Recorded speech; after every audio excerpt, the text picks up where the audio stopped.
Hi everyone, so this is Ayush Tiwari from NIT Allahabad and मैं ना घर पे आ गया था, इसलिए मुझे टाइम नहीं मिल रहा था कि मैं ज़्यादा वीडियोस रिकॉर्ड कर पाऊँ। और यहाँ प्राइवेसी नहीं मिलती है मुझे ऐसे।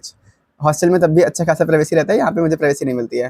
तो इतनी मुश्किल से मैंने ये कुछ 15-20 मिनट निकाले हैं। So I will be very fast, सब कुछ कवर करने की कोशिश करूँगा एकदम स्क्रैच से। और इस केमिस्ट्री स्ट्रेटजी की वीडियो के बाद तुम्हें नहीं देखनी चाहिए कोई और video, like it is more than sufficient. तो सबसे पहले स्टार्ट करते हैं कि केमिस्ट्री को पढ़ा कैसे जाता है। सबसे इंपॉर्टेंट ये है कि केमिस्ट्री एक ऐसा सब्जेक्ट है जिसमें समझना भी होता है, रटना भी होता है, प्रैक्टिस भी करना होता है।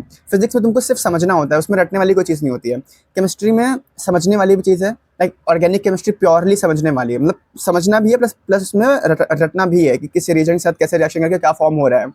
ठीक है। इनऑर्गेनिक केमिस्ट्री प्योरली रटने ही वाला है, उसमें तो समझने का इतना कुछ पोर्शन नहीं है, मोटा मोटा उसमें तुमको समझ रटना ही है। फिर आता है physical. Physical is also the mix of both, तुम्हें फॉर्मुलाज रटने हैं और समझना है कि कैसे कहाँ पे क्या लगाते हैं। देखो, सबसे पहले इनऑर्गेनिक केमिस्ट्री के लिए पीवाईक्यूज को लगा दो, क्योंकि इनऑर्गेनिक केमिस्ट्री का एक पीवाईक्यू सॉल्व करने में से 15-20 सेकंड लगते हैं और तुम्हें सॉल्यूशन समझने में भी कुछ टाइम नहीं लगेगा, क्योंकि जो लिखा है वही सत्य है। तो अगर तुम जब इनऑर्गेनिक केमिस्ट्री के लगाओगे तो तुम आराम से फ़ोन पे ऐप कोई खोल लो या फिर कहीं से भी तुम प्रैक्टिस प्रॉब्लम्स ढूंढ लो और उसको तुम धीरे धीरे लगाना शुरू करो। और इनऑर्गेनिक केमिस्ट्री में तुमको आता है या फिर नहीं आता है तो मार्क कर दो, नहीं आता है तो देख लो सॉल्यूशन क्या गलती करा है और वो टॉपिक, वो कंसेप्ट, वो एलिमेंट के बारे में पढ़ लेना, अपने नोट से पढ़ लेना या फिर गूगल से कहीं से भी पढ़ लेना और उसको एक क्विक शॉर्ट नोट्स में लिख देना। जो तुम भी मिस कर रहे हो चैप्टर वाइज सॉल्व करोगे तो जो मिस कर रहे हो उसको एक वहाँ पे क्विक में लिख लेना। उससे क्या होगा कि वो सब तुम एग्जाम में भी भूलोगे, दैट इज श्योर। अगर तुम यहाँ भूल गए हो तो तुम एग्जाम में भी भूल जाओगे। तो तुम क्या करोगे कि उसी को वहाँ पे जाके जब एग्जाम्स के 1-2 हफ्ते पहले हो तो पूरा रिवाइज करना शुरू कर देना। ठीक है। उसके बाद तुम्हारा आता है ऑर्गेनिक केमिस्ट्री। ऑर्गेनिक केमिस्ट्री तुम्हें वीडियोस देखना पड़ेगा। ऑर्गेनिक केमिस्ट्री नोट्स से समझने लायक नहीं होता है, तो किसी अच्छे टीचर का, लाइक रोहित अग्रवाल सर या SKM सर या फिर और भी किसी अच्छे टीचर का जो ना बहुत अच्छे से समझाते हो। पहले तो ऑर्गेनिक के लिए तुमको बेसिक्स क्लियर होने चाहिए, लेकिन तुमको GOC, हेलो अरेंज आना चाहिए, किस रीजन के साथ क्या फॉर्म होता है, कि क्या रिएजेंट और क्या किस केमिकल में क्या रिएजेंट डाले तो क्या फॉर्म होगा, जो नेम्ड रिएक्शंस होती हैं वो सब तुमको आनी चाहिए। क्योंकि मोस्टली देखा गया है कि MCQ नेम्ड रिएक्शन पे ही बेस्ड आते हैं। और मैचिंग वाले भी तो आते हैं ना, कि मैचिंग कर दो, ये इस नेम्ड रिएक्शन में कौन सा रिएजेंट होता है यूज, ये सब भी आ जाते हैं। तो तुम्हें उसमें रटना भी और समझना भी है। और समझने के लिए सबसे पहले तो नेम्ड रिएक्शन सारी याद कर लो। उसके सेकंड नंबर पे आता है कि जो रिएजेंट, मतलब किसमें क्या रिएजेंट यूज़ हो रहा है और क्या फॉर्मेशन हो रहा है, उसके लिए बड़े बड़े चेन्स वाले करवाते हैं अच्छे teachers, like Rohit Agarwal sir तो करवाते हैं। बाकी मुझे इतना आइडिया नहीं। और रोहित अग्रवाल सर के जो लेक्चर शायद यूट्यूब पर फ्री अवेलेबल हैं, वो बैच वाले ही अवेलेबल है, वो हर जगह सेम ही पढ़ाते हैं। SKM सर के भी तुम लोग को मिल जाएंगे लेक्चर्स। इसके अलावा किसी भी टीचर से देख लो जो कि अच्छा हो ऑर्गेनिक में। मुझे इन दोनों के नाम याद है क्योंकि मैंने इन दोनों के ही लेक्चर्स देखे थे। ठीक है। ऑर्गेनिक केमिस्ट्री के लिए इतना सफिशिएंट है। फिर आते हैं हम लोग फिजिकल केमिस्ट्री में। फिजिकल केमिस्ट्री में बस प्रैक्टिस कर लो, पैटर्न वाइज आते हैं, सिमिलर क्वेश्चंस आते हैं हर साल। फिजिकल में कुछ इतना कॉम्प्लिकेशन नहीं है, उसमें हर साल ही सिमिलर क्वेश्चंस आते हैं। अब मैं तुम लोग को मैंने इसके लिए एक रोड मैप भी बनाया है कि अगर किसी की प्रिपरेशन इतनी अच्छी नहीं है तो कैसे करके एग्जैक्ट फॉलो करके अच्छा खासा डिसेंट स्कोर कर सकता है। तो 30 डेज़ का मैंने रोड मैप बनाया है। सबसे पहले फर्स्ट 5 डेज़ में उनको mole concept, thermodynamics, atomic structure और इलेक्ट्रोकेमिस्ट्री पढ़ना है। ठीक है। एक दिन में ख़त्म करो एक चैप्टर और 40 क्वेश्चन के अराउंड प्रैक्टिस कर लो। थर्मो में क्या हो जाएगा, फिजिक्स केमिस्ट्री दोनों में हो जाएगा। और एटॉमिक स्ट्रक्चर में भी तुम ज़्यादा वन शॉट देखने की जरूरत नहीं है। तो अगर बेसिक्स भी आते हैं तो सीधे क्वेश्चन प्रैक्टिस करना शुरू कर दो, क्वेश्चन से रिवाइज करो। और इसके अलावा इलेक्ट्रोकेमिस्ट्री में भी सिंपल ही है, बेसिक है, बहुत ही कम कॉन्सेप्ट है, वन शॉट देख सकते हो। लाइक मोल कॉन्सेप्ट में भी तुम वन शॉट देख सकते हो, थोड़ा बहुत प्रैक्टिस कर लेना। थर्मो का करोगे तो फिजिक्स केमिस्ट्री दोनों का ही निपट जाएगा।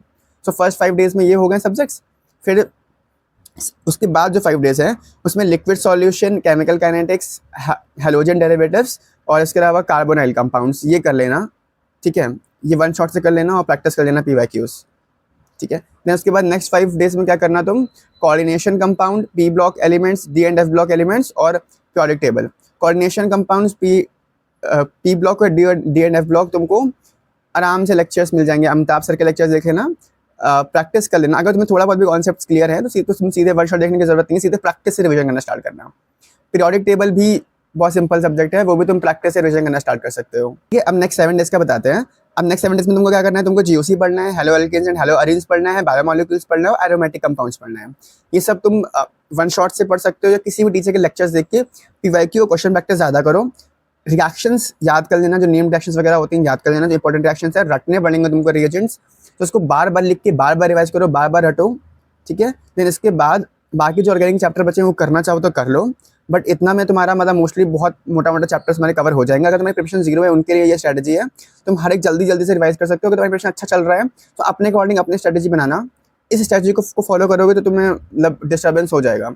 सो ये उनके लिए जिनको एकदम ही केमिस्ट्री नहीं आता और जो चाहते हैं कि नहीं मैं ही उनका एक टाइम टेबल बना के दूँ, तो तुम लोग ये फॉलो कर सकते हो।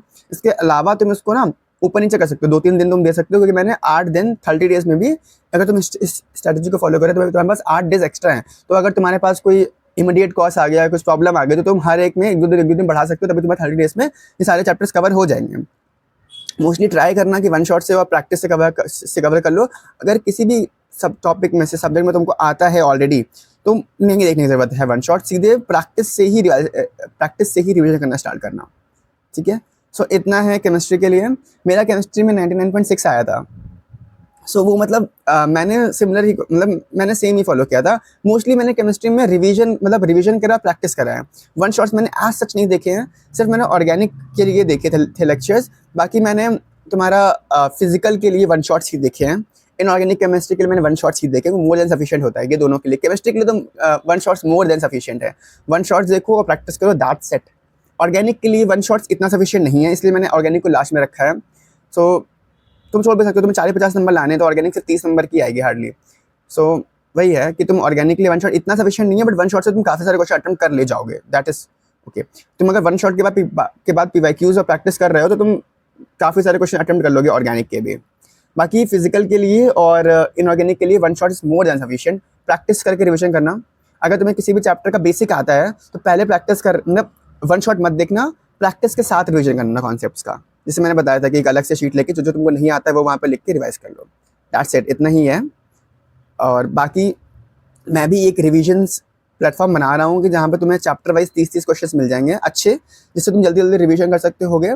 और मैं एक सोच भी रहा हूँ कि मैं एक 3 टेस्ट की एक टेस्ट सीरीज भी बना दूँ, जिसमें थोड़े से रेलेवेंट क्वेश्चन रहेंगे, हार्ड वाले, और उसमें कम टाइम, तुम टाइम भी चूज़ कर सको कि तुम्हें इतने टाइम पे पूरा टेस्ट सीरीज देना है। So I am also creating that. एक हफ्ते में रिलीज़ कर दूंगा। प्रैक्टिस प्रॉब्लम वाला नेक्स्ट 3 डेज़ में आ जाएगा, और मॉक टेस्ट वाला सिर्फ 3 मॉक टेस्ट होंगे।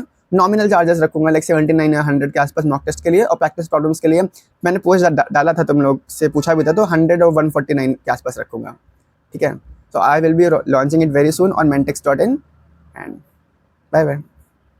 कोई डाउट हो तो कमेंट कर देना।